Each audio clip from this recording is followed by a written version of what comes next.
Boa noite a todos. Sejam todos bem-vindos ao nosso segundo dia de evento. Nosso evento que tem como título a importância do marketing no meio esportivo. Nesse segundo dia, nesse segundo módulo, a gente tem a presença do professor Dr. Ari José Rocco Júnior, e eu estarei mediando esse segundo e último encontro desse evento. O meu nome é Ana Júlia Soares Martinez, eu sou aluno do segundo ano, Educação Física, bacharelado da Universidade Estadual de Londrina. Sou bolsista do Programa de Educação Tutorial de Educação Física da UEL e também sou membro da empresa Júnior de Educação Física, a Motos. Então, o professor Dr. Ari José Rocco Júnior, ele é livre-docente na área de gestão de esporte pela Escola de Educação Física e Esporte da Universidade de São Paulo. É pós-doutor em Ciência da Comunicação pela Escola de Comunicação e Artes da Universidade de São Paulo. É professor associado e pesquisador da EFE, USP. É vice-coordenador do Laboratório de Gestão, Políticas, Marketing e Comunicação em Esporte e Educação Física, e também líder e fundador do Grupo de Estudos e Pesquisa em Marketing e Comunicação no Esporte. Professor, seja bem-vindo e esse momento todo seu. Obrigado, Ana. Eu quero começar agradecendo todo o pessoal da Motos, o Lucas pelo convite. Para mim é um prazer poder conversar, expor as minhas ideias, depois bater um papo com o pessoal, né, da UEL, que é uma instituição também de referência e importante quando a gente fala de ensino na área de não só educação física, mas de educação física e esporte. Então, para mim, é um prazer estar aqui.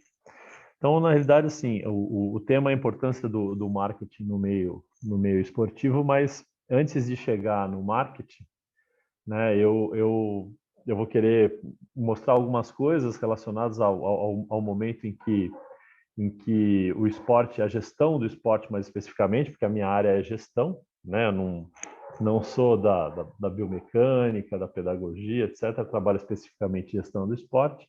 Então, antes de chegar no marketing, eu acho importante falar, eu costumo falar sempre quando eu vou a algum lugar, que o mundo do esporte, especificamente do ponto de vista da gestão, tá mudando muito. E aí, não só o marketing, mas eu diria mais especificamente a comunicação tem um importante papel nesse sentido. Tá? Então, eu vou antes apresentar um pouco, vou apresentar um pouco esse contexto daquilo que eu acho que está se modificando, para tentar depois mostrar o meu ponto de vista a respeito da importância da comunicação e do marketing. E aí a gente, né, pode depois discutir à vontade, e também durante a apresentação, a gente está aqui, estou vendo aqui tem alguma coisa em torno de 30 pessoas, eu acho que a gente pode, durante a apresentação, se alguém quiser fazer uma pergunta, bater um papo, etc. e tal, a gente pode fazer algo um pouco mais descontraído, tá? Do que esperar lá no final, né? Então, deixa eu ver. A Ana me apresentou, né? Então, eu sou professor da Escola de Educação Física e Esporte, da Universidade de São Paulo. E lá nós temos um laboratório, junto com a professora Flávia Bastos, né? A professora Flávia Bastos é a coordenadora e o vice-coordenador do Laboratório de Gestão, Políticas, Marketing e Comunicação em Esporte e Educação Física. Esse laboratório ele congrega dois grupos de pesquisa. O grupo que a professora Flávia Bastos lidera, que é o GEPAI, Grupo de Estudos de Pesquisa em Administração do Esporte, e eu lidero o GPCOM, que é o Grupo de Estudos de Pesquisa em Marketing e Comunicação do Esporte. Na realidade, os dois grupos se conversam muito porque a gente está no laboratório, né? E acho importante também mencionar que até para aqueles de vocês que tiverem interesse na gestão do esporte, em continuar trabalhando a área e de trabalhar em área academicamente, acho importante mencionar duas instituições, né? A Abragesp, a Associação Brasileira de Gestão do Esporte. Na realidade, eu fui presidente da Abragesp, atualmente sou diretor de Relações Institucionais, O atual presidente é o professor Leandro Carlos Mazei, que é da Unicamp, né? E a gente teve 2 ex-presidentes da Abragesp que foram alunos da UEL, né? O Geraldo Campestrini, que hoje é CEO da Confederação Brasileira de Tênis de Mesa, e o Luiz Haas, que atualmente está fazendo, não sei, não lembro exatamente, o mestrado ou doutorado em Portugal, na Faculdade de Motricidade Humana. Então, aqueles que tiverem interesse na área, tudo, acho que eu sugiro acompanhar as atividades da Abragesp e participar até da Abragesp, porque a gente precisa de gente nova aí, como vocês também, na área, né? E a Abragesp, ela é a Associação Brasileira e a gente tem a Associação Latino-Americana de Gerência Deportiva.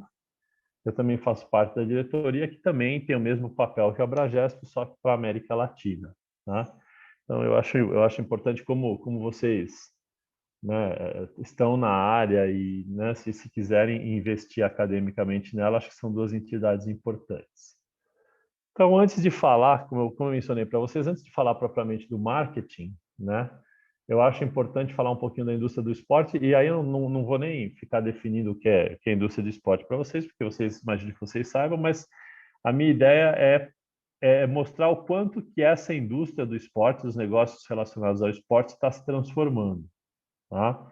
Porque daí depois essa contextualização é importante para depois vocês entenderem a minha visão, né, do marketing e da comunicação dentro do esporte hoje. Então, o que acontece? Até os anos 90, né, desde que nasce o esporte moderno, né, que é aquele depois da Revolução Industrial, na Inglaterra e na França, final da metade do século XIX, 1850 em diante.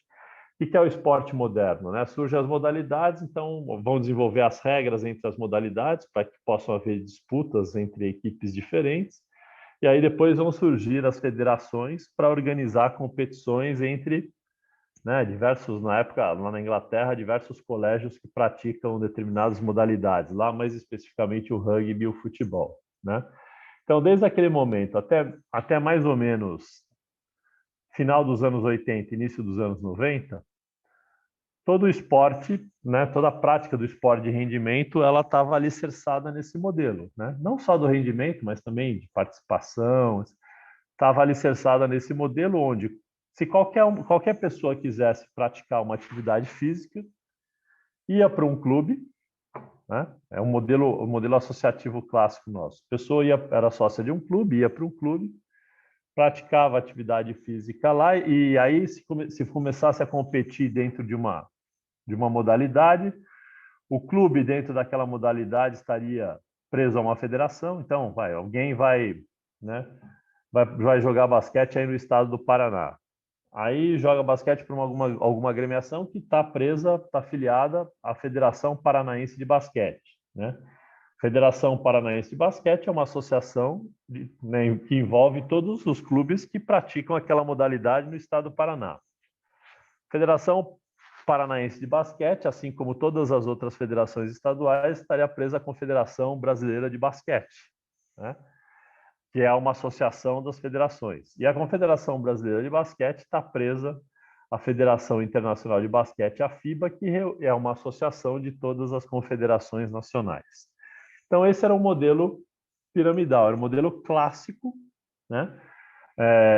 De prática esportiva até os anos 90, e era um modelo baseado num ideal de nação, né? numa estrutura mais política.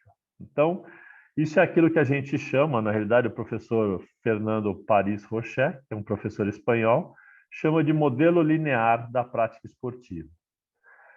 A partir da queda do Muro de Berlim, né, em 1990, e aí, a partir desse momento, né, acaba a antiga União Soviética, a gente começa a ter a presença, acaba aquele ideal amador de prática esportiva, né, de que não poderiam competir nos Jogos Olímpicos os profissionais.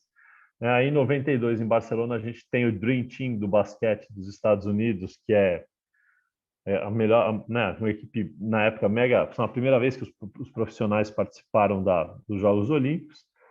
A gente vai ver a partir desse momento, dos anos 90, com a queda do Muro de Berlim,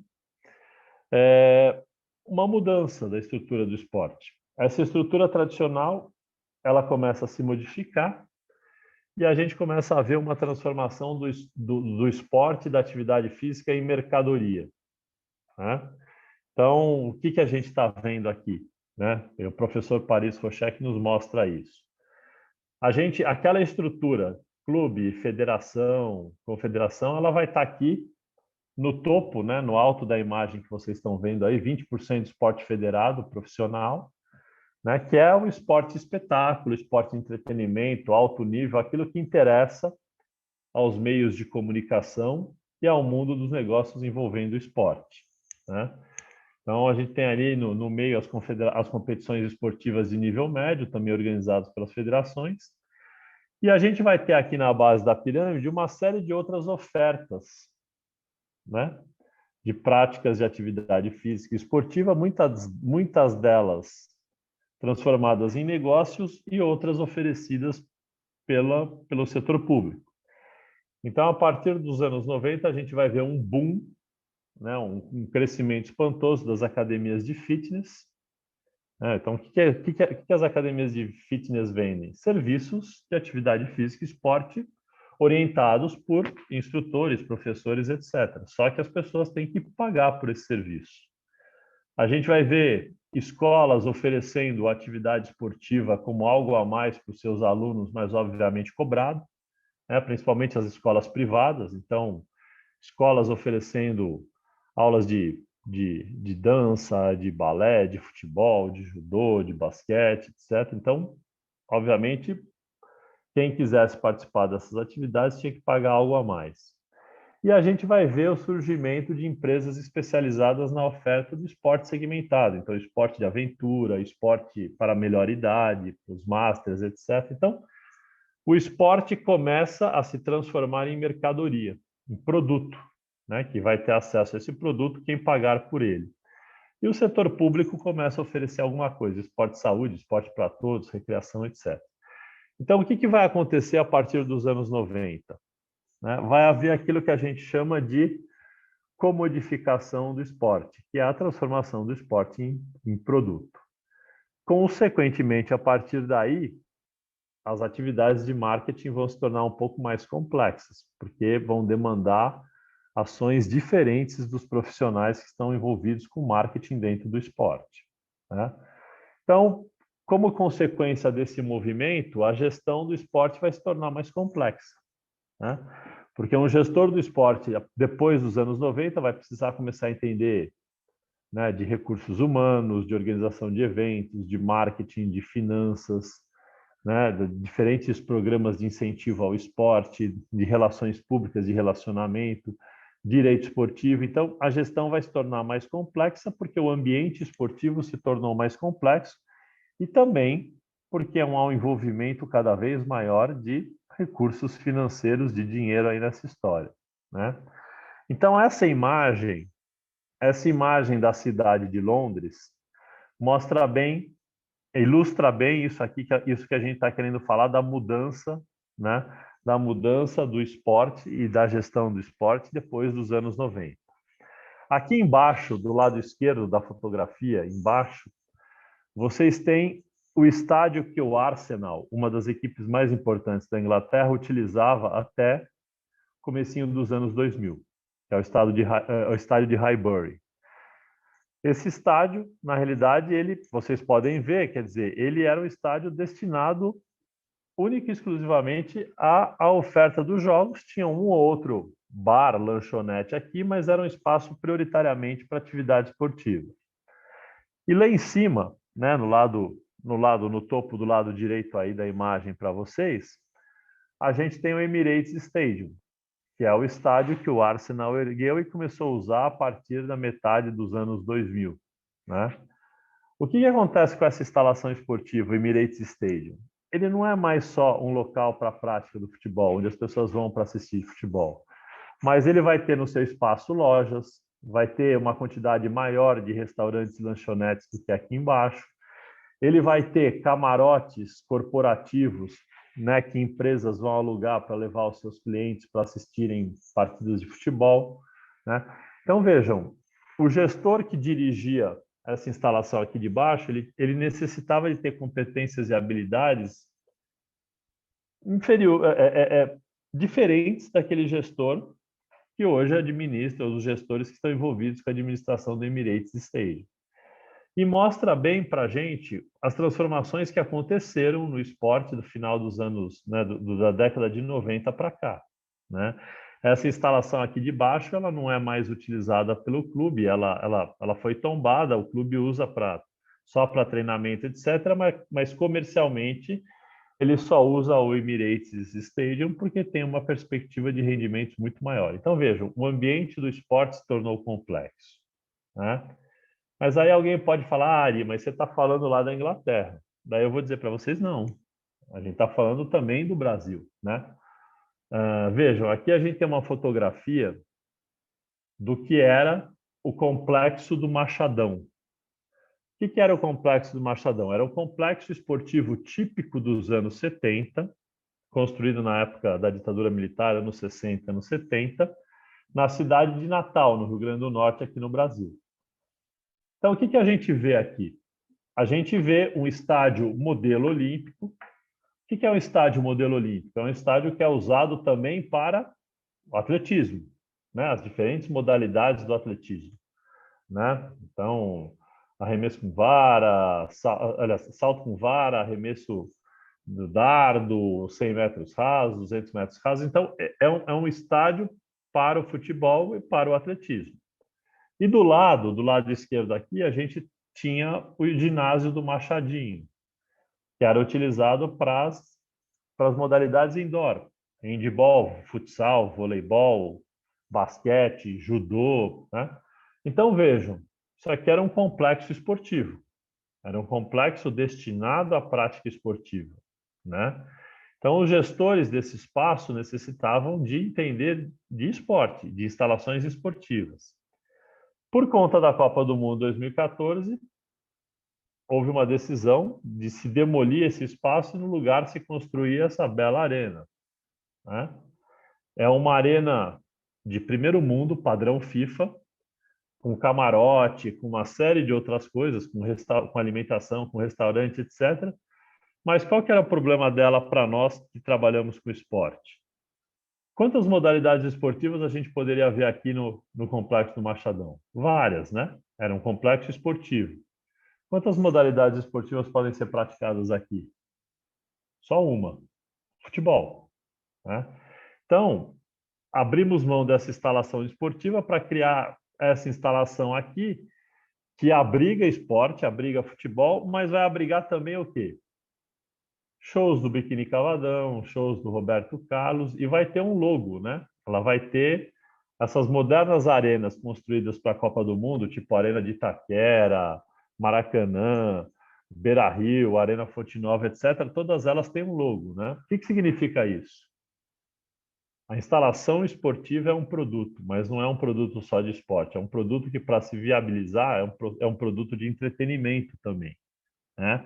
Então, a gente vai ver o esporte, especificamente o futebol, dialogando aqui com o entretenimento, com música, com uma série de outras coisas. Enquanto o esporte aqui dialogava com outras modalidades esportivas. Então, vejam que o gestor esportivo vai começar a ter outras competências. Uma delas também é conhecer o entretenimento, conhecer de entretenimento, de aspectos relacionados a isso, e isso vai ter uma influência grande no marketing que se faz do esporte hoje. Porque o que é o logo de uma arena? O logo de uma arena é uma peça de marketing. Diz que aquele estádio é um produto que precisa se viabilizar, né? E esse espaço vai ser usado também para o turismo, né?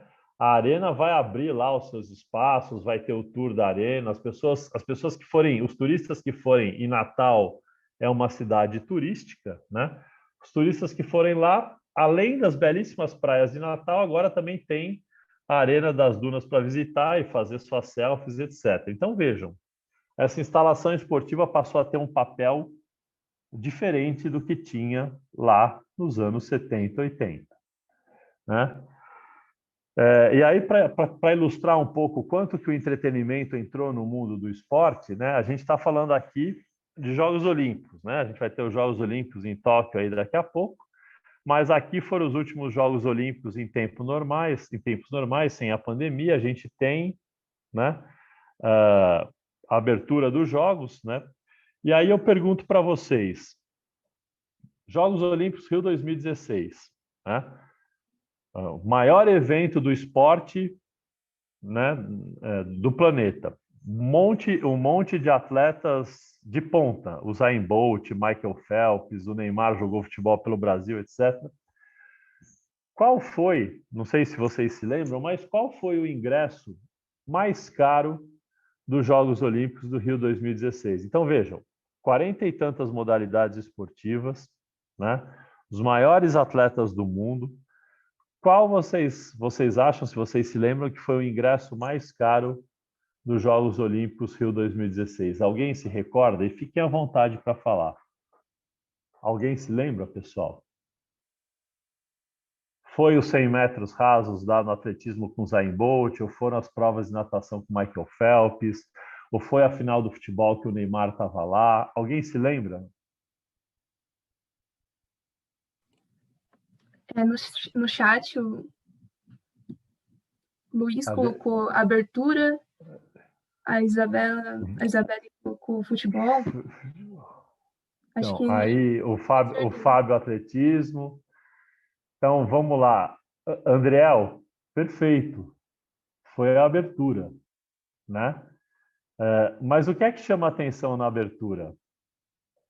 Eu pergunto para vocês, na abertura dos Jogos Olímpicos, né, no Rio, alguém se lembra? Houve alguma medalha em disputa? Se quiserem responder pelo chat também. Não, né, Fábio? Na realidade, o que que houve? Né? Houve um espetáculo, e aí o André está correto, onde, na realidade, o que que acontece? Os atletas estavam lá, né? Os atletas, muito bom, Fábio, você ter sido voluntário, né? Então você está aqui para não me deixar mentir, né? Então o que que acontece? As pessoas pagaram o ingresso mais caro dos jogos, né? Para ver um espetáculo. Um espetáculo, ele é mais esse espetáculo mais de entretenimento ou de esportivo. O esporte estava lá, né? Os atletas, boa parte deles, as delegações desfilaram, né? O esporte estava lá na simbologia de se acender a pira olímpica, né? Então, simbolicamente, o esporte estava lá, a história dos jogos estava lá. Mas todo o espetáculo ali foi feito para vender o país sede, a história dos jogos, etc. e tal, porque do ponto de vista de distribuição de medalhas, não houve nenhuma competição, né? Então, e aí o que é que chama atenção? O ingresso mais caro de uma competição que tinha os maiores atletas do mundo foi de um evento dos jogos onde os atletas que estavam lá não estavam competindo, estavam desfilando, né? Então as pessoas, na realidade, elas pagaram esse valor alto por quê? Por um espetáculo de entretenimento, né? Então a gente ouve aqui, isso aqui é uma notícia, né? Rio 2016, o preço dos ingressos vão de 40 a 4.600 e aí a gente lê embaixo.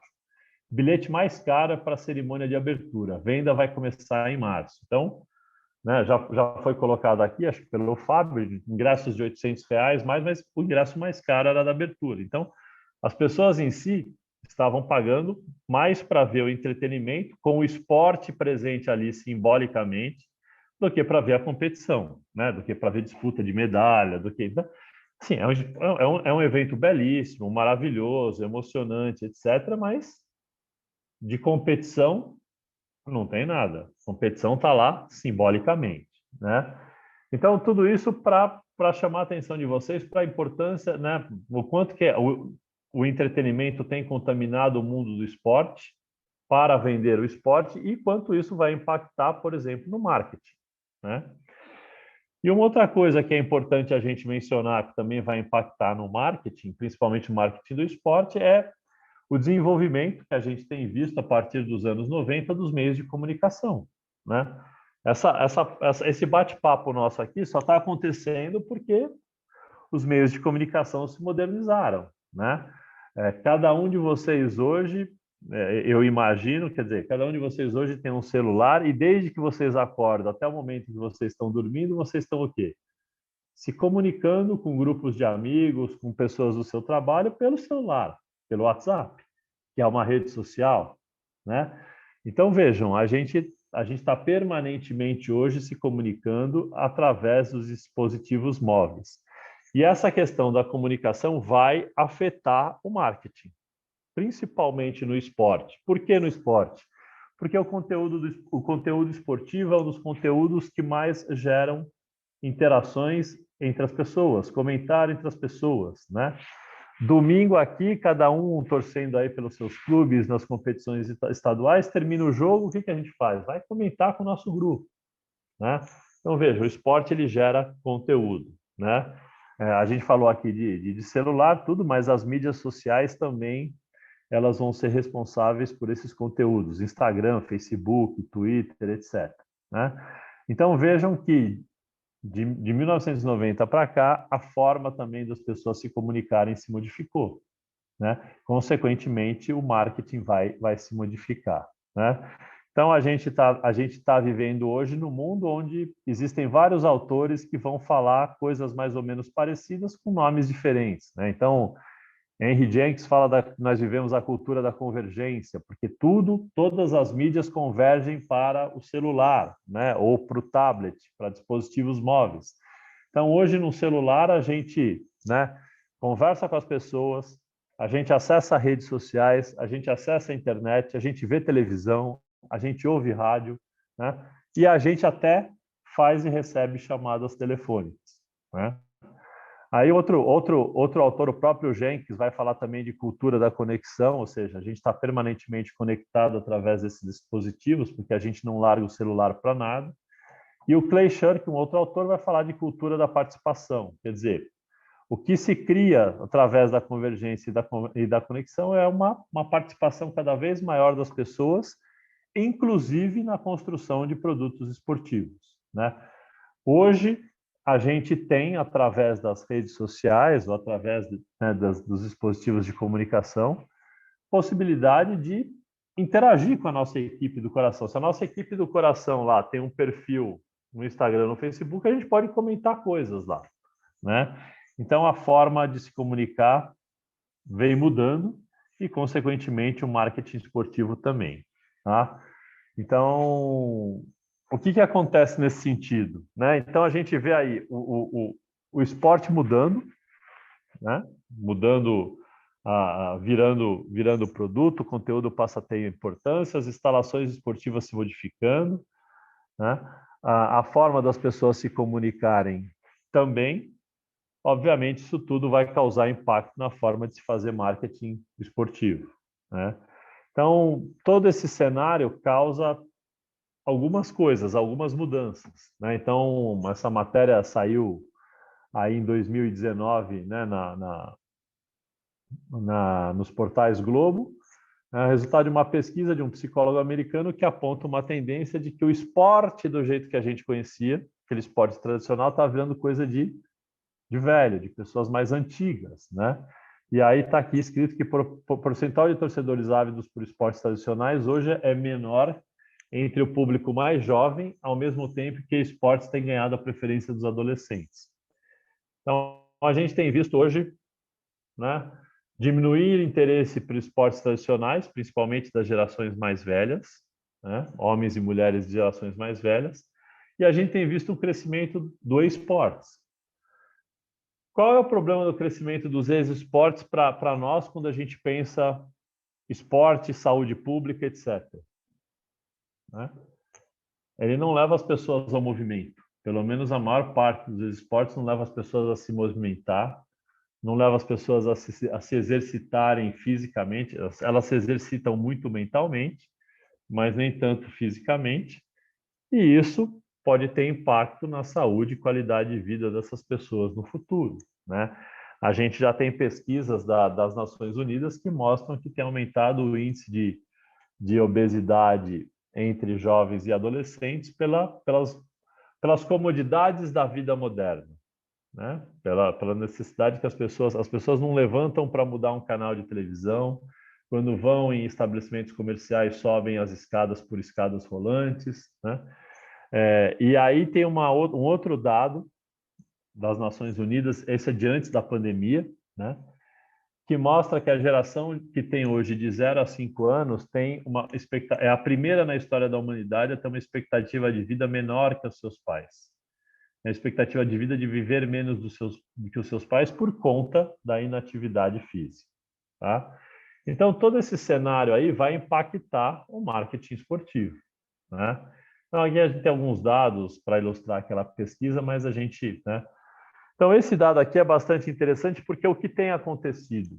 E, de novo, isso vai ter impacto no marketing. Né? A forma de consumir esporte tem se modificado. Aqui eu estou mostrando para vocês uma pesquisa que foi realizada pela Bundesliga, pela Liga Alemã de Futebol, obviamente antes da pandemia. Tá? Esses dados dizem respeito à temporada 2018-2019. E aí eles foram verificar com os consumidores, com o público que acompanha a Bundesliga, como é que eles acompanhavam a competição. E aí, nas gerações mais novas, né, nascidos aqui entre 97 e 2009, né, a principal forma de acompanhar a competição é pelos aplicativos. Então, os jovens seguem a Bundesliga pelo app da Bundesliga no celular, em todas as partes do mundo. Né? Então, isso também vai provocar mudanças na forma de se consumir esportes. A geração um pouquinho mais nova, que nascida entre 81 e 96, também acompanha a Bundesliga pelos aplicativos. E só a geração quase que da minha idade, de 1965 a 1980, que é a da minha idade, é que acompanha a Bundesliga prioritariamente pela televisão. Então, vejam, o que acontece aqui? Que tipo de modificação isso provoca no marketing? A forma de uma entidade como a Bundesliga, uma organização esportiva como a Bundesliga, se comunicar, né, com as pessoas que acompanham a entidade através da TV e através do aplicativo é a mesma? Não, é diferente. Né? Então, vejam, o marketing também vai ter que se adequar a esses tempos. Que vantagem que os aplicativos trazem para as organizações esportivas? Por exemplo, a gente está falando da Bundesliga aqui. Que vantagem que o aplicativo traz para a Bundesliga que a televisão não traz? O que vocês acham? Vocês aí com certeza já baixaram aplicativos no celular de vocês. Qual que é a vantagem do aplicativo quando eu comparo ele com a televisão?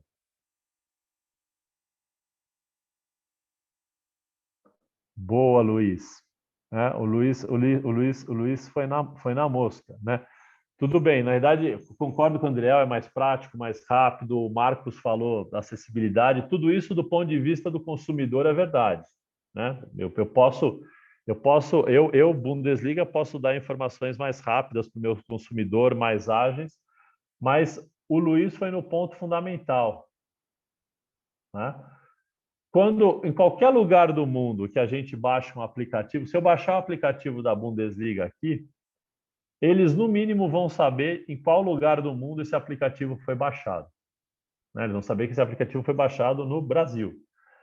Se eles forem minimamente espertos, né, e terem uma visão gerencial, e a Bundesliga assim que eu baixar o aplicativo e instalar o aplicativo, quando eu abrir, eles vão pedir meu e-mail, vão pedir a minha idade, vão pedir meu sexo e vão perguntar que time da Bundesliga eu torço ou que eu quero acompanhar.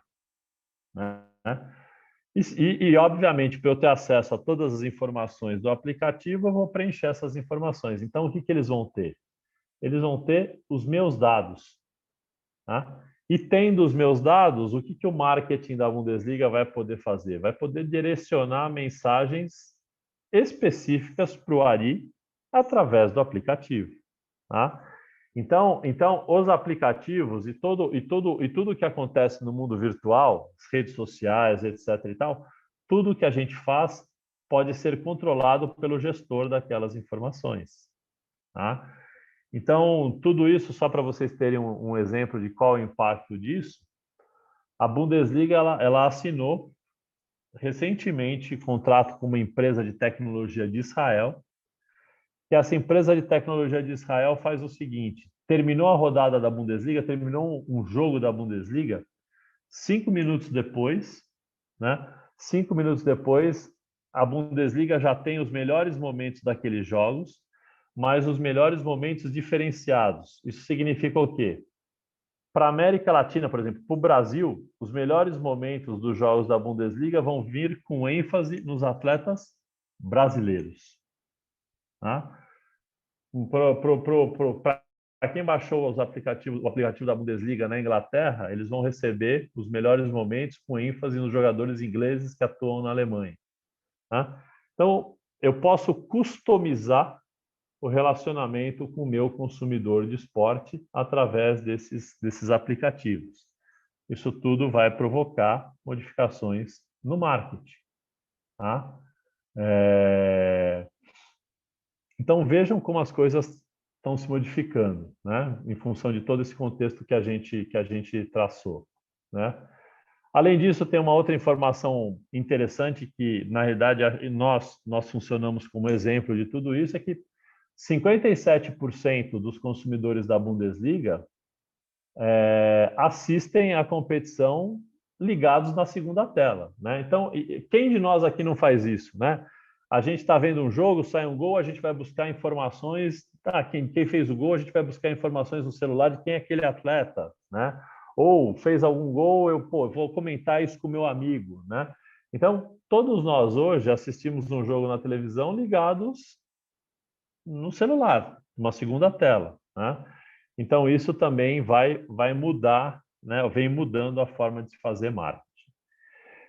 Além disso, tem uma outra mudança importantíssima acontecendo no universo do esporte, que é a formação dos grandes grupos de organizações esportivas. Então, o maior deles é o City Football Group. O City Football Group é uma holding, é uma empresa nos Emirados Árabes. O dono é um dos sheiks lá nos Emirados Árabes, que é um grupo empresarial que reúne clubes de futebol no mundo inteiro. Essa empresa é dona de vários clubes de futebol espalhados pelo mundo. O principal deles é o Manchester City, que agora, sábado, decide a Champions League. Mas eles também são donos do New York City, uma equipe que disputa a Major League Soccer. Eles têm ações do Yokohama Marinos, tem um time na Austrália, são donos do Torque aqui no Uruguai, que mudou de nome para Montevideo City, está disputando Copa Sul-Americana. Então, vejam, eles têm diversos times de futebol espalhados pelo mundo. O que essa empresa pode fazer? Se ela quiser, a cada 6 meses, a cada um ano, ela pode reunir os principais gestores do Manchester City, do New York City, dessas equipes espalhadas pelo mundo, e vão discutir o quê? Gestão. O que deu certo num, o que deu errado no outro, estratégias de marketing de um, de outro. Então, vejam, isso tudo leva a um grau de profissionalização da gestão e um grau de profissionalização das estratégias de marketing que a gente aqui no Brasil não consegue acompanhar. Tá? Então, aqui tem todas, né? A gente pode ver aqui, ó, é o Abu Dhabi United Group, e os negócios chaves aqui são o Manchester City, o New York City, o Melbourne City, mas eles também têm outros negócios de apoio, Yokohama Marinos, Torque no Uruguai, o Girona. Né? Então, veja, é uma multinacional global de clubes de futebol. Tá? Então, esses são os carros-chefes aí. Mas eles não são os únicos grupos do mundo. Né? O Ajax da Holanda tem um time na Holanda, um time na África do Sul. O grupo, que é dono do Atlético de Madrid, tem o Atlético São Luís no México e é dono do Lens na França. Fiorentina na Itália tem um clube na Índia. O Mônaco da França é o mesmo dono de outro clube na Bélgica. Né? Aí tem o King Power International Group, que é dono do Leicester na Inglaterra e de um outro clube na Bélgica. O Red Bull, que a gente conhece, né?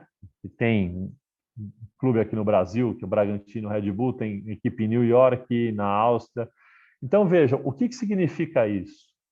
Significa que está havendo uma concentração de riqueza no esporte, não é só no futebol.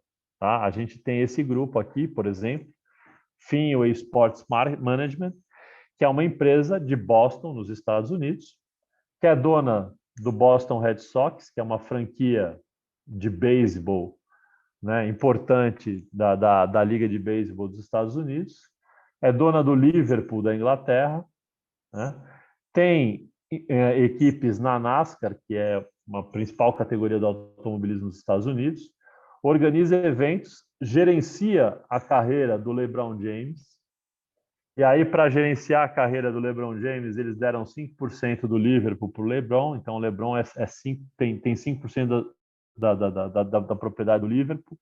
Então, vejam, é uma empresa de esportes global, né? Tudo isso significa o quê? Que está havendo uma concentração de riquezas no esporte e uma expertise na gestão cada vez maior, né? Red Bull, além das equipes de futebol, tem equipes de outras modalidades, tem equipe na Fórmula 1 e tem equipes de esportes, né? Então, veja, é uma empresa, né? É uma empresa, hoje a Red Bull é uma empresa que, por acaso, fabrica energético, mas ela gerencia organizações esportivas, né? Então, tudo isso vai provocar algumas mudanças no esporte, né? Como, por exemplo, né, o surgimento de novos produtos esportivos. Eu não sei se alguém aqui já ouviu falar da International Swim League, uma liga internacional de natação. Essa liga internacional de natação, ela está fora dessa esfera de confederações, federações, etc. Foi uma empresa que começou a montar times de natação em diversos países do mundo, recrutou atletas que participam de competições olímpicas, mas para participar dessas competições, e levou os jogos, né, as competições para diversos países do mundo, né? E criou um visual diferente para a natação, né? Então, e veja, na realidade, o que essa liga está tentando fazer? Repaginar a natação para o momento atual, né? A piscina continua a mesma, os atletas são atletas olímpicos, mas é um sistema de pontuação diferente, com um visual diferente, porque esse produto precisa se aproximar do entretenimento, tá? Então, só para terminar essa parte aí, a gente vai discutir o marketing. Como é que o marketing evoluiu aí no decorrer dos anos, né? De 1970 até os anos 2000, mais ou menos, quais eram os principais veículos de comunicação que o mundo tinha, né? Rádio, revistas, jornais. A gente ainda não tinha os veículos de comunicação digital. Então, a televisão era o principal meio de comunicação e foi a televisão, obviamente, que provocou uma expansão do público consumidor do esporte, porque a TV levou o esporte para o mundo inteiro, né?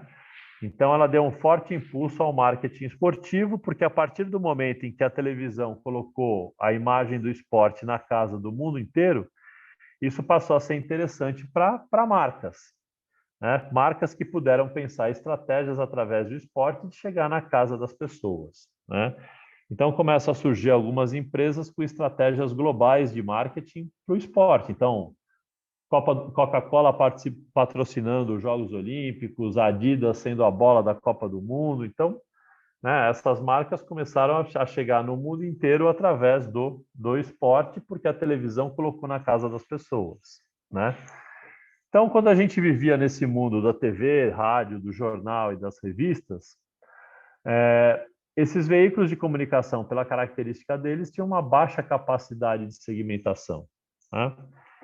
Por que uma baixa possibilidade de segmentação? Porque eu não tinha a possibilidade de interagir direto com o meu cliente, né? Eu tinha que imaginar quem é o perfil, né? Quem é o perfil que consome o meu produto. Que programa esse perfil assiste? Então eu tenho que comprar um espaço para colocar minha mensagem publicitária no meio desse programa, porque o meu público assiste esse programa. Então, a gente tinha como segmentar, mas era uma capacidade de segmentação pequena, perto do que a gente pode fazer, por exemplo, nas redes sociais, né?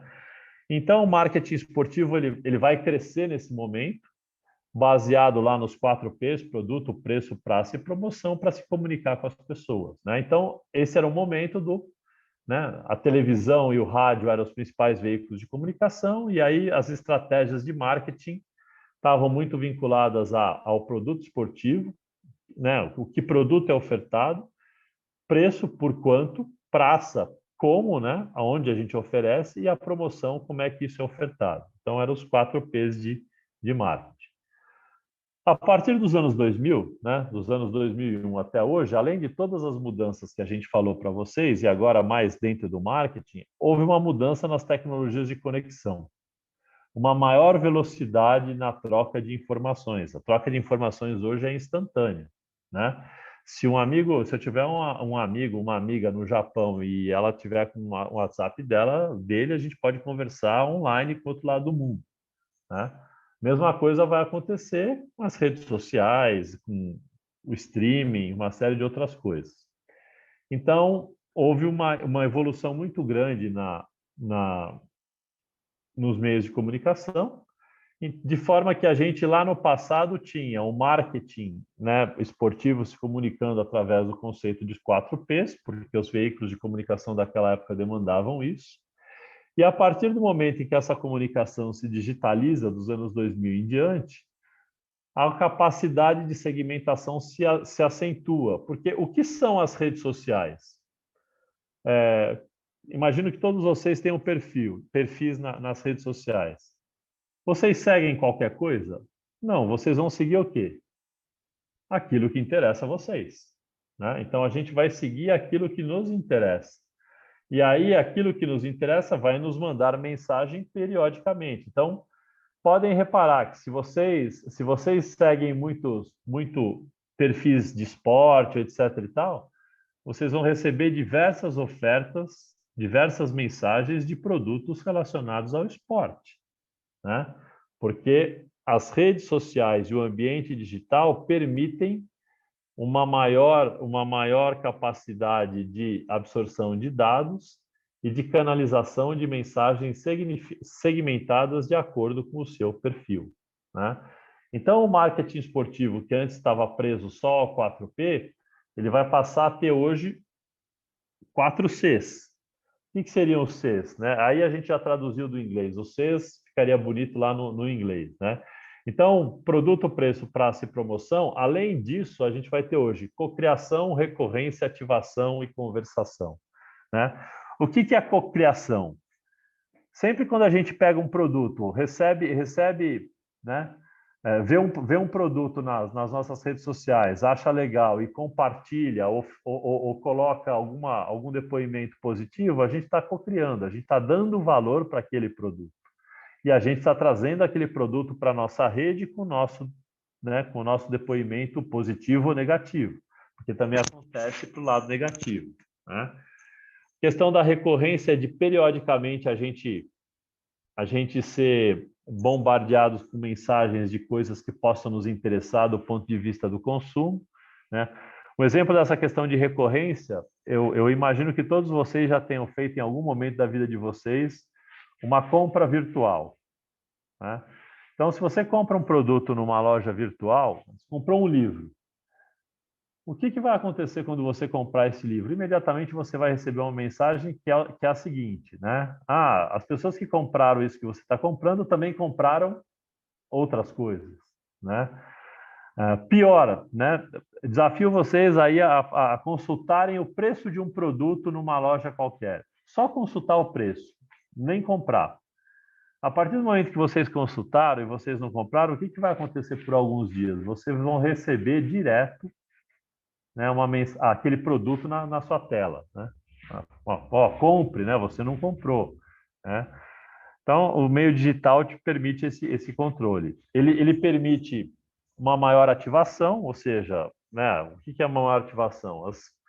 Clubes, organizações esportivas, produtos esportivos vão usar aquele espaço para exibir seus produtos. E isso vai para você porque está lá no seu perfil que você segue uma grande quantidade de entidades esportivas, né?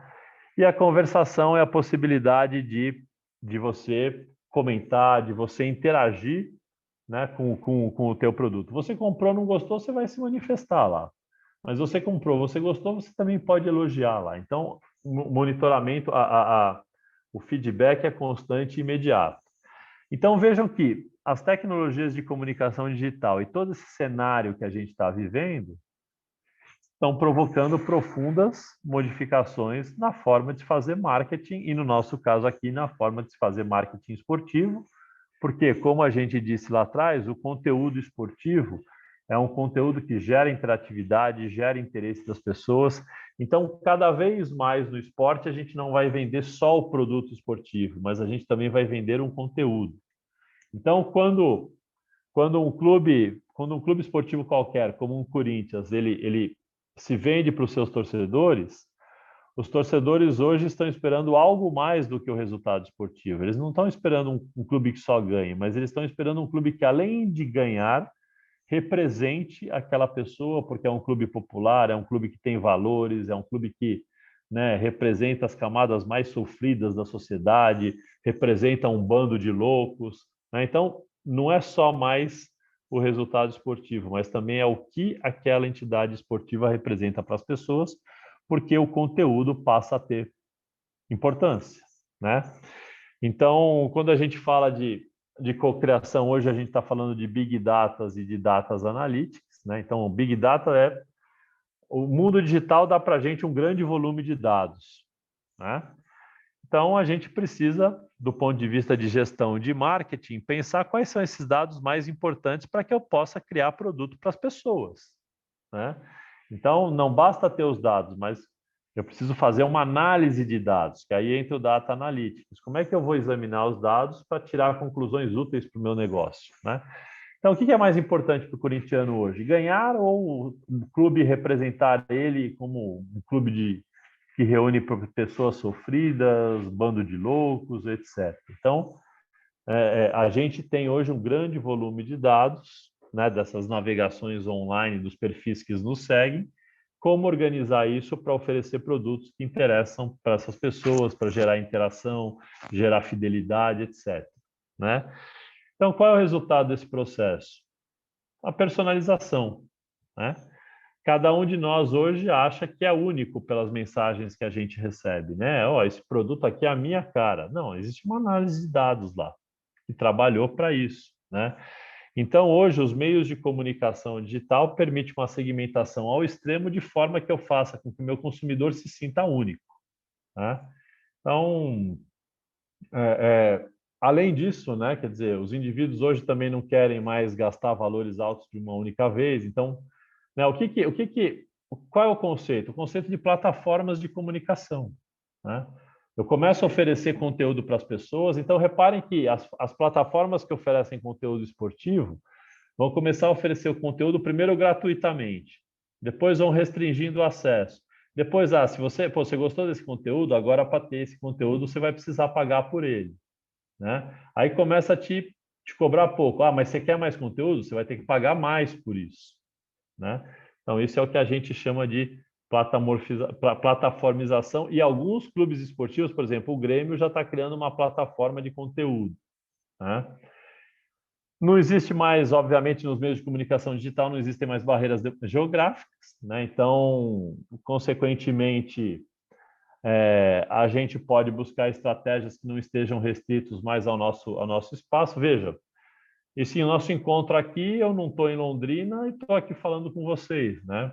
Por quê? Porque os meios de comunicação, eles rompem essa barreira. Então, o que cada vez mais se espera, né, dessa comunicação dentro do marketing? Entretenimento e experiência, né? Quando a gente falou, e a gente não por acaso falou das instalações, é porque as instalações estão se tornando instalações de entretenimento, porque as pessoas, elas não querem, elas não buscam mais só o resultado do jogo. Elas também querem, né, uma experiência, elas também querem entretenimento.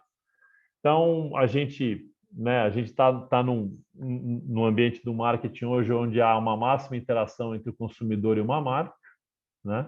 Então, as marcas nas redes sociais, elas estão, entre aspas, conversando com a comunidade, né? E esse relacionamento passa a ser essencial.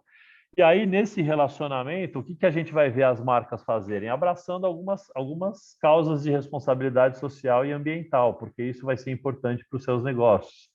Então, a gente vai ver uma NBA abraçando uma campanha Vidas Negras Importam, né? Porque isso é importante para o negócio dela e ela quer oferecer algo mais, né?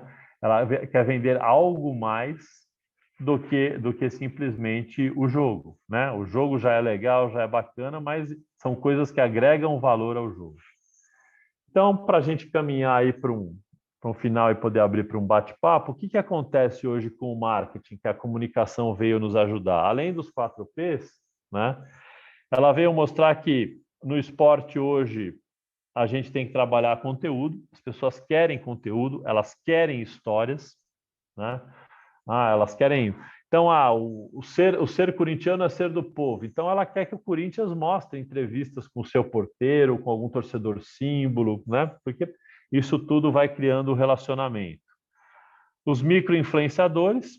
Então, cada vez mais a gente tem algumas pessoas nas redes sociais formando opiniões, né? Porque tem um grande número de seguidores. Então, o marketing esportivo pode usar isso. E a questão do storytelling, que é gerar histórias que passem valores, né? Que passem valores da sua agremiação e que fidelizem o seu público, porque o esporte está cheio de boas histórias, né? Então, cada vez mais, nos meios de comunicação digital, a gente vai ver uma valorização do conteúdo esportivo, né? Então, aqui depois eu passo essa apresentação para vocês, tem algumas coisas que mostram isso, mas só agora para a gente dar exemplos, quer dizer, os aplicativos, eles podem funcionar para isso, para geração de conteúdo, para tudo isso que a gente está falando. A gente vê que o conteúdo esportivo também hoje está nas plataformas de streaming, é grande o número de documentários ou de séries envolvendo esporte em produtos como Netflix, como Amazon Prime, né? A ideia da Superliga Europeia, que começou e morreu rapidamente, além de toda uma questão financeira, é uma questão de conteúdo, né? Quem gera o conteúdo? Os clubes. E aí, quando os clubes estão vinculados à UEFA, o que eles têm que fazer? Uma parte do que eles ganham com o conteúdo que eles geram vai para a UEFA, né? A UEFA faz o quê? Só organiza a competição, né? Organiza e vende a competição e paga uma parte disso para os clubes. O que os clubes querem fazer? Para a competição acontecer, elas precisam da UEFA? Não, os clubes querem se reunir e eles mesmos gerenciarem a competição para eles ganharem integralmente. Então, era uma briga por conteúdo, né? Porque esse conteúdo no esporte tem valor, né? Então, vejam que o engajamento dos fãs do ponto de vista do marketing vão depender de todas essas coisas que a gente falou aqui, né?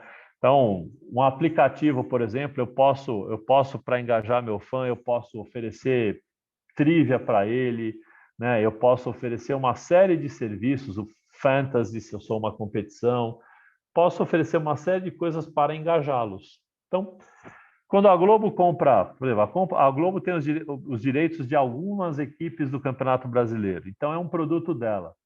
Quando ela cria o Cartola, o que é o Cartola? É uma forma de engajar o público do Campeonato Brasileiro, né? Eu não sei se alguns aqui de vocês, né, já teve time no Cartola, né, etc. O que vai acontecer? Lá no final da competição, se por acaso o seu time não tiver mais condições de ser campeão, você continua acompanhando os jogos, por quê? Porque você quer ganhar no Cartola, né? Você tem o seu time lá no Cartola, que não necessariamente é o seu time de coração. Então, você está, né, engajando os torcedores e mantendo o seu negócio vivo, né? Do ponto de vista dos clubes, a gente tem visto uma evolução aí de alguns clubes, através dos seus aplicativos, oferecendo serviços do tipo, tem um jogo, o clube vai jogar o jogo às 16 horas no Estádio do Café, né? Aí você, lá pelo aplicativo, você sabe, né, onde o indivíduo está, você começa a oferecer para ele qual é a melhor rota para se chegar no Estádio do Café, onde está menos congestionado, tem linha de ônibus para você ir, o que vai estar funcionando. Então, você vai melhorando a experiência do seu torcedor através dos aplicativos, né? E, obviamente, tudo isso é possível, e aí a gente vai encerrando. Por quê? Porque as pessoas cada vez mais, né? Aqui são dados que mostram a evolução de utilização, por exemplo, da internet móvel em diversos países do mundo de janeiro de 2018. No Brasil, as pessoas que utilizavam internet móvel na média de 4 horas e 21 minutos por dia. Em janeiro de 2021, isso mudou para 5 horas e 17 minutos, ou seja, cada vez mais as pessoas estão usando internet nos dispositivos móveis, sem ser dispositivos móveis, né? Um brasileiro médio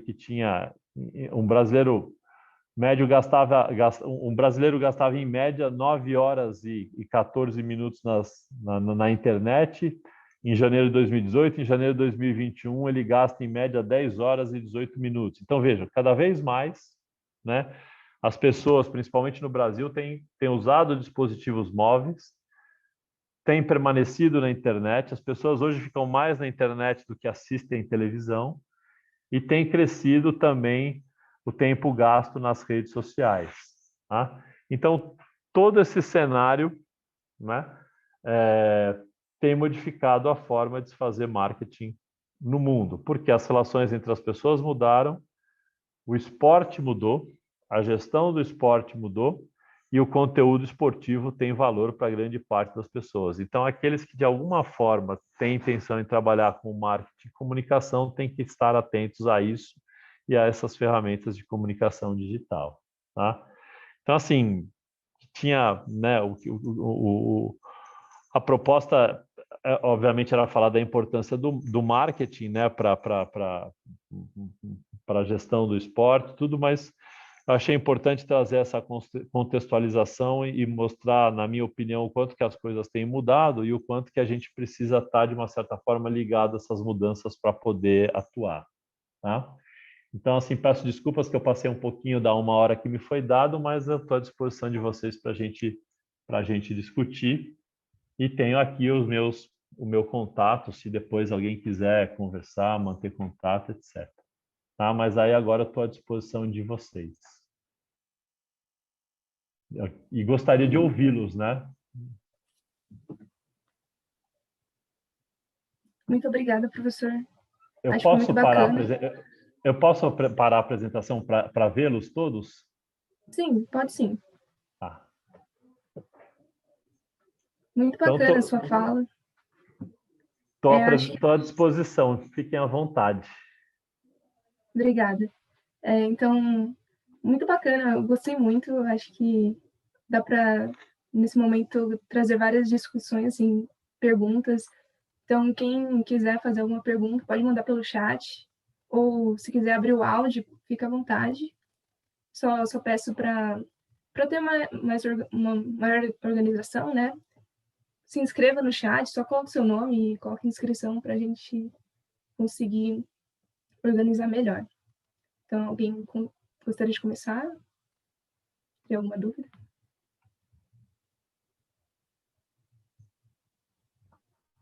Pode perguntar. Vocês estão me ouvindo? Sim. Tá perfeito. Eu vou preferir falar aqui porque acho que escrever eu não vou conseguir ter a linha de raciocínio para eu poder perguntar para o professor. Então, professor, primeiramente, parabéns pela apresentação. Gostei muito, elucidou muito para a gente. Eu sou da área de administração, acho que a maioria aqui é da educação física. Eu sou doutorando em administração da UFV, da Universidade Federal de Viçosa, sou daqui do interior de Minas Gerais. E eu gostei da sua introdução e eu encontrei um gap porque lá na UFV a gente estuda administração pública. Então eu venho estudando esporte desde a minha graduação e eu tive muita dificuldade em estudar esporte e administração, porque a gente não encontra docentes na administração que são especialistas na área de gestão do esporte. E eu acompanho você, professora Flávia, há um bom tempo, inclusive lendo artigos nas áreas de vocês. Utilizei os artigos de vocês também, nos artigos que eu publiquei.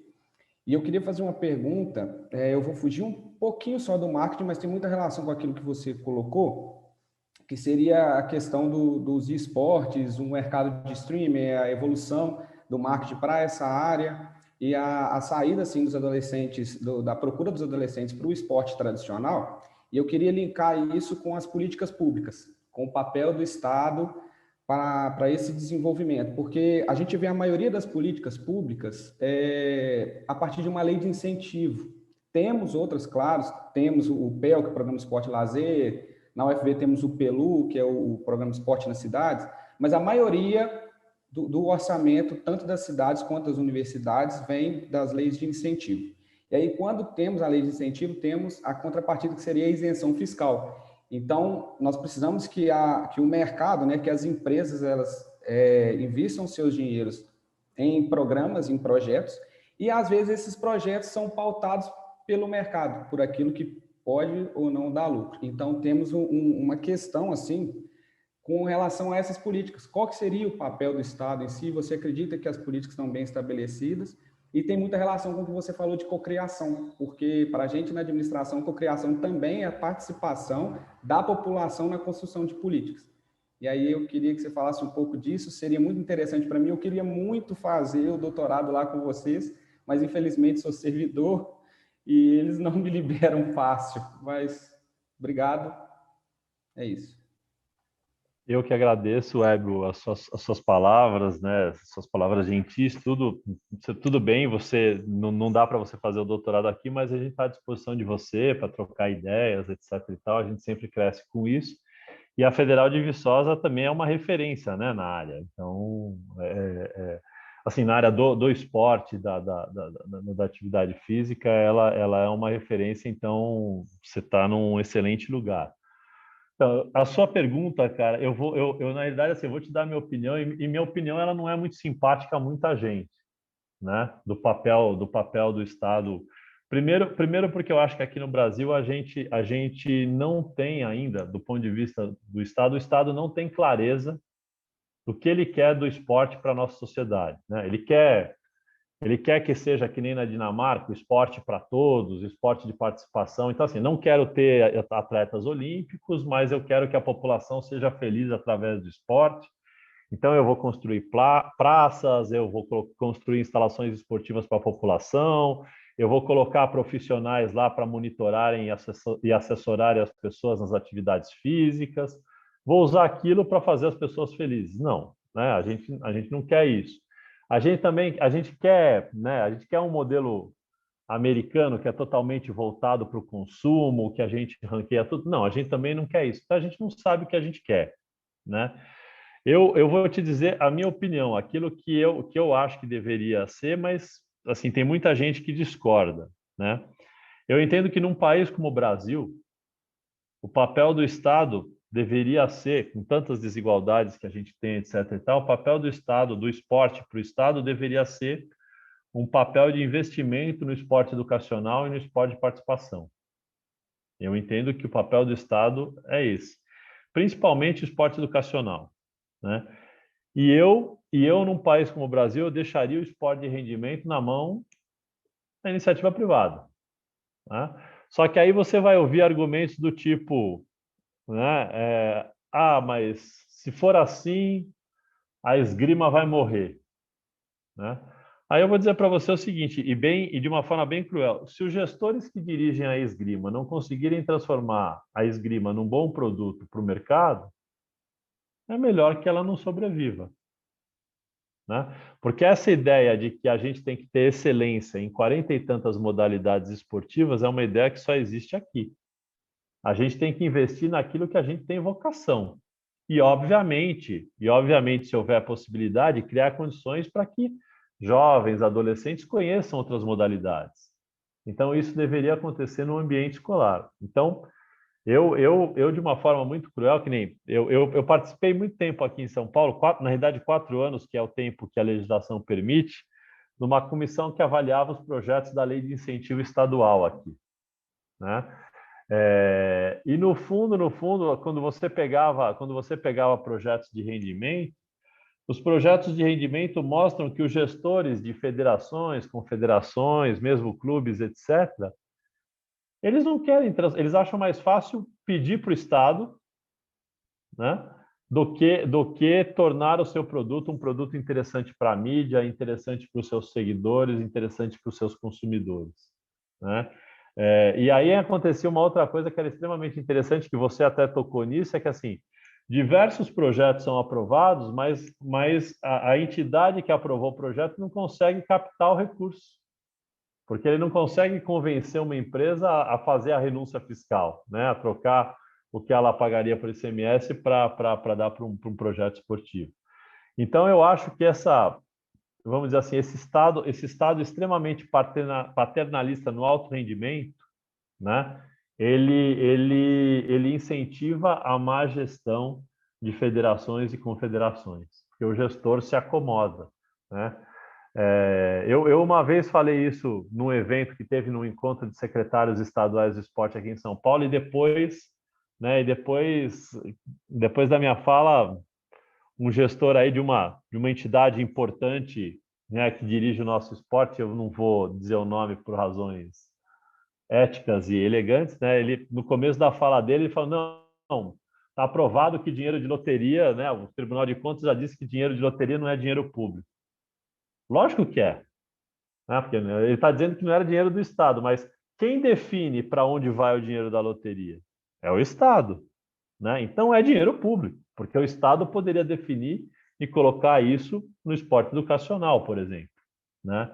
Então, na minha opinião, se Estado fosse, investiria no esporte educacional e de participação e deixaria o rendimento na mão da iniciativa privada. Sim, de patrocinadores, de investidores, aí cada confederação que fizesse a sua boa gestão, transformasse o seu produto num bom produto, porque esse produto tem mídia, né? Tem mídia e hoje com as redes sociais, com o streaming, você consegue colocar o seu conteúdo à disposição do seu público. Agora, esse conteúdo precisa ser bom, né? Tá? Então, essa é a minha opinião. Agora, se você me perguntar, Hébio, qual é a chance que eu acho que isso tem de acontecer, eu vou te dizer que é quase zero. Tá? Mas é a minha opinião. Não sei se eu respondi a sua pergunta, se era, tá? Mas é essa a minha opinião.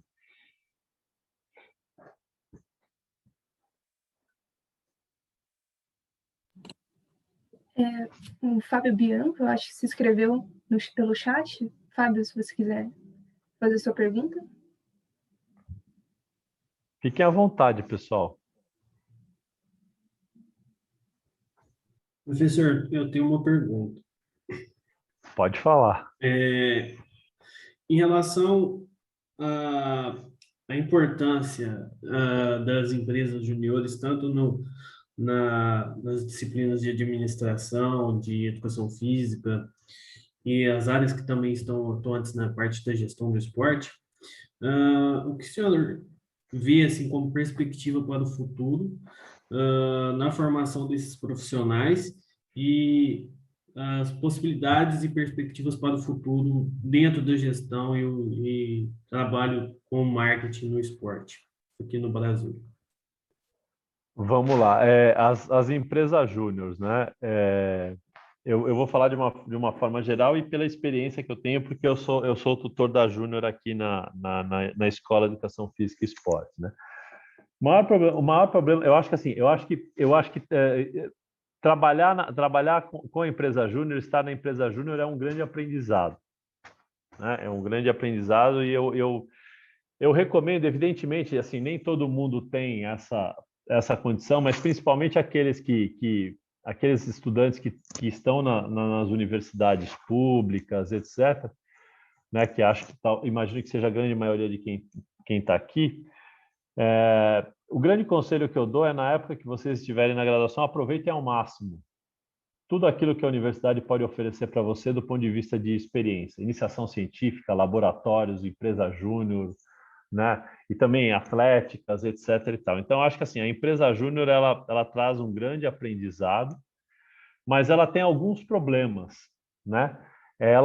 Que nem, por exemplo, a troca dos gestores da empresa júnior, ela é muito rápida, né? Porque o período do curso é muito rápido e o gestor não pode ficar lá muito tempo, né? Então o que acontece? E eu digo isso pelo que acontece aqui na EFE. Já tive equipes de alunos que dirigiram a júnior excepcionais. E equipe de alunos que dirigiram a júnior que estavam lá, mas não estavam tão empenhados, né? Então, essa descontinuidade provoca alguns problemas até na própria gestão da Júnior. Mas, inegavelmente, é um grande aprendizado. Inegavelmente, se as pessoas envolvidas levarem a sério, traz muita perspectiva de mercado, que você vai travando contato. E eu acho que é sempre interessante, e muitas vezes é difícil fazer isso, principalmente em época de pandemia, é muito interessante que a empresa Júnior ela não se limite apenas a organizar eventos, mas ela também ofereça consultoria, ofereça serviço, começando com a própria comunidade interna da universidade e até tentando sair do ponto de vista externo, e aí não para ganhar dinheiro, porque não é esse o objetivo da empresa Júnior, mas para aprender e para dar a cara no mercado, para participar de projetos, porque principalmente no esporte, né, tem muita entidade esportiva que tem dificuldade e precisa de ajuda, né? Então, eu acho que a empresa Júnior pode se aproximar desse tipo de organização, de empresa, oferecer uma colaboração e, na pior das hipóteses, as pessoas que estão na Júnior vão criando um portfólio, né? Então, eu acho fundamental isso, porque o mercado precisa disso. O mercado do esporte ainda é muito comprador de empresas júnior. Por quê? Porque os caras não querem pagar, né? Ou os caras querem pagar pouco. E o objetivo da empresa júnior não deveria ser ganhar, né? Então, a empresa júnior pode oferecer um serviço à comunidade, com gente séria, com gente competente, supervisão de um docente, e as pessoas que pertencem à júnior vão incorporando isso ao seu portfólio, experiência, etc. Tá? Então, essa é a minha experiência. E do ponto de vista do mercado para a gestão do esporte no Brasil, eu diria para vocês que vem melhorando, né? E eu diria que algumas coisas, assim, eu diria que a pandemia é um problema, porque ele vinha melhorando bastante, né?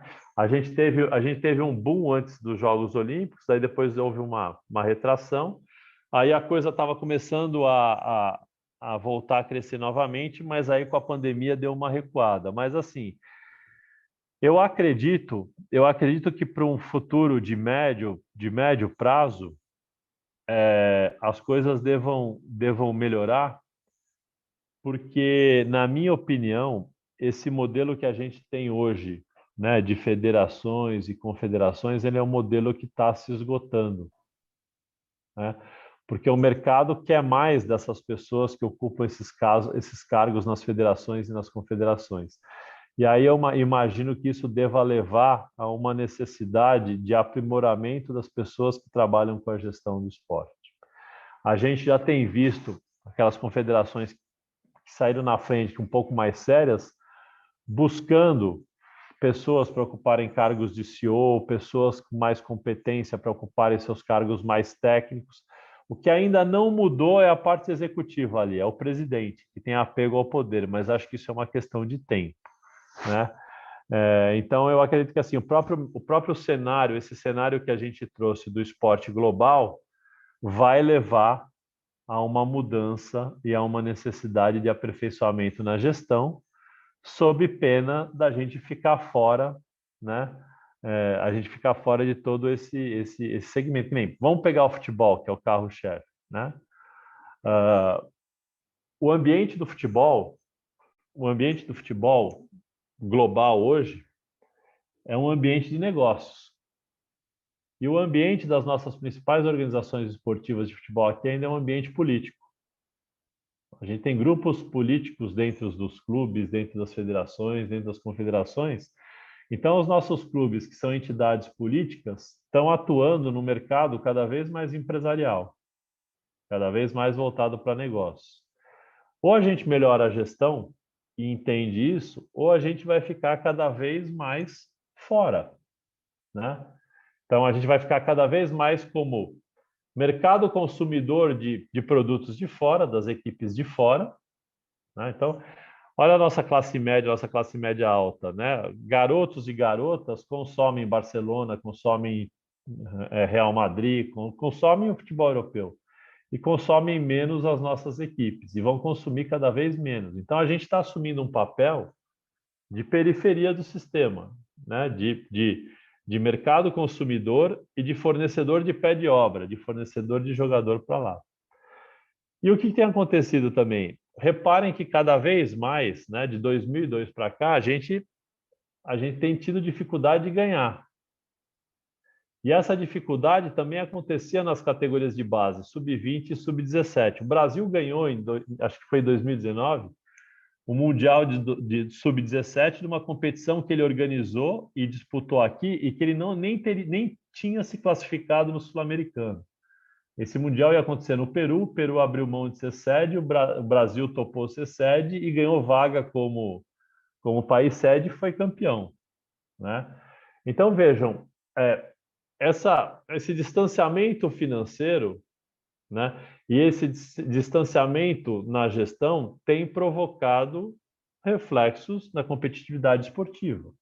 A gente sempre vai formar bons jogadores, só que esses jogadores estão indo embora mais cedo e estão terminando a alfabetização esportiva deles lá fora.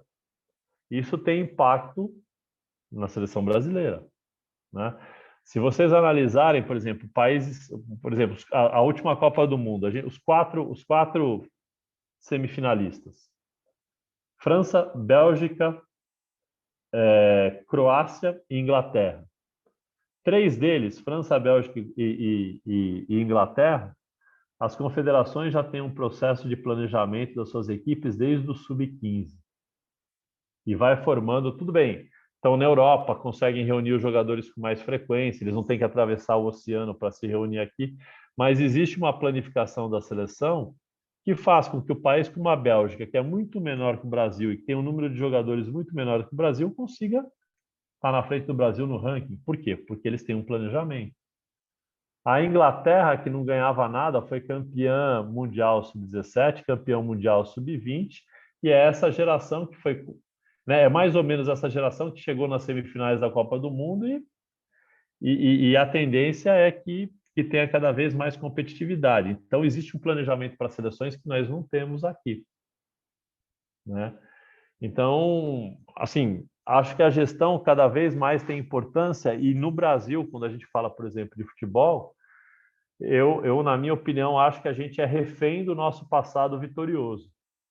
Porque você vai discutir com quem está na gestão aqui, olha, mas a Inglaterra está fazendo isso, a Alemanha está fazendo isso. A pessoa vira para você e fala assim, mas ninguém tem 5 estrelas, né? Então eu acho que a gente ganhou 5 estrelas num outro momento do mundo, onde a habilidade individual dos atletas contava muito. Hoje está tudo mais ou menos nivelado, quer dizer, o talento do atleta sempre vai continuar contando, né? Mas o planejamento tem um peso, o planejamento e a gestão tem um peso maior hoje, na minha opinião, do que tinha um tempo atrás. Obrigado, professor. Imagina. Pessoal, estou à disposição, não fiquem tímidos. E também estou à disposição por e-mail, se alguém depois preferir, né? Ficar mais à vontade, estou à disposição de vocês.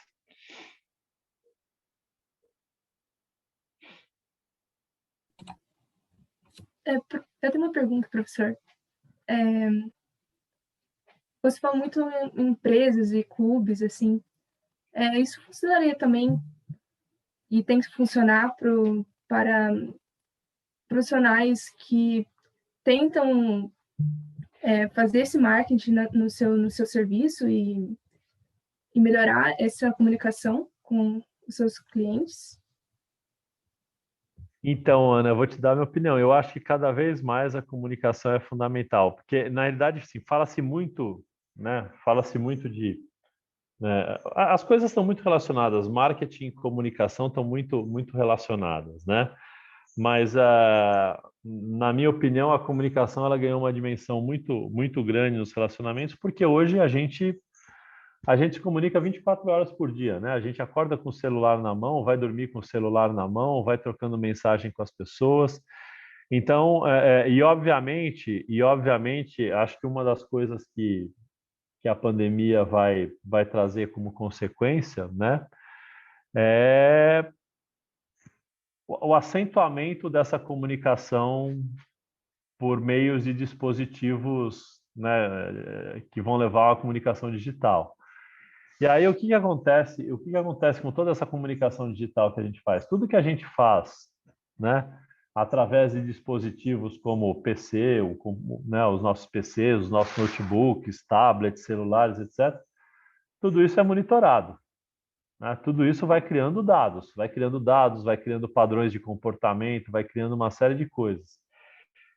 Então, as organizações cada vez mais vão usar essas informações para entrar em contato com as pessoas, né? Para entrar em contato com as pessoas oferecendo, né, produtos customizados para aquelas pessoas, mas também relacionamento, né? Então, cada um de nós aqui, a gente gosta, né, de ter a impressão de que a gente está sendo bem tratado e está sendo tratado de forma exclusiva por uma empresa, né, por uma organização.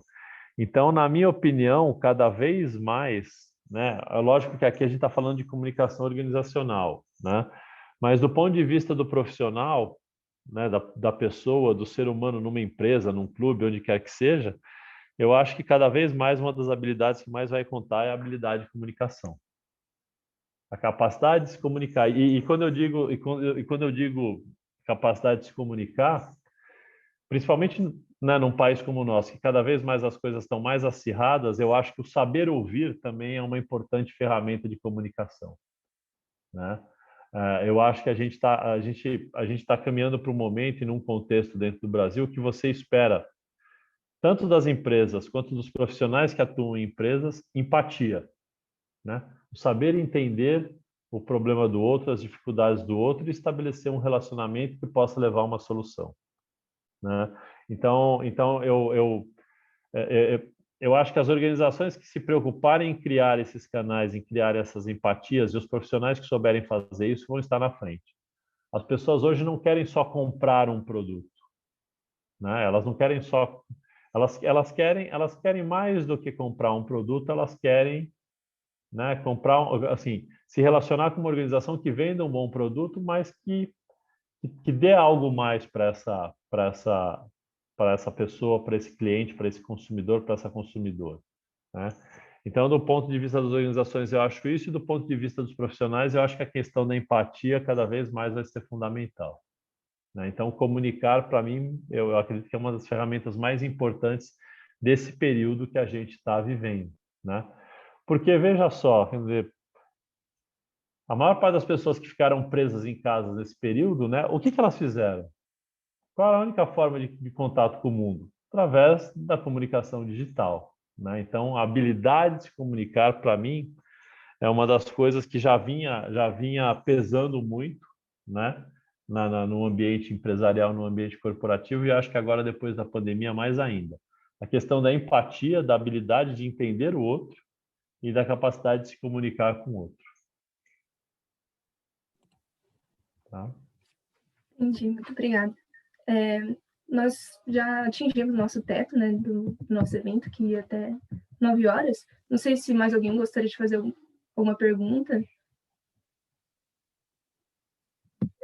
Se caso não tenha ninguém, acho que a gente já pode encerrar esse momento, esse último dia de evento.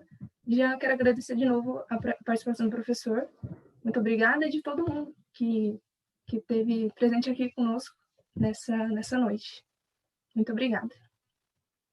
Sou eu quem agradece a oportunidade, né? Para mim é um prazer aqui estar falando com vocês, e como foi colocado aqui no chat, vocês têm o meu e-mail. Alguém querendo alguma informação adicional, web, ou querendo qualquer coisa, entrar em contato, bater papo, trocar ideias, a gente está à disposição de vocês. Tá? E agradeço a todos que ficaram aqui até agora. Obrigado pela presença, pessoal. Foi muito bom esse momento que nós tivemos aqui. Também gostaria de agradecer a disponibilidade que o senhor tirou para estar aqui conosco hoje, professor. Para mim é sempre um prazer. E se me chamar de senhor, eu saio agora.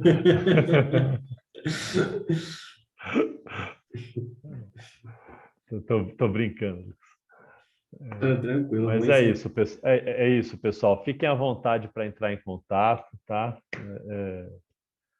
Eu gosto muito de trocar ideias à disposição e se mandar e-mail, o máximo que pode acontecer às vezes é eu demorar 2 dias para responder, mas eu respondo, tá? Vou encerrando a gravação aqui então, professor.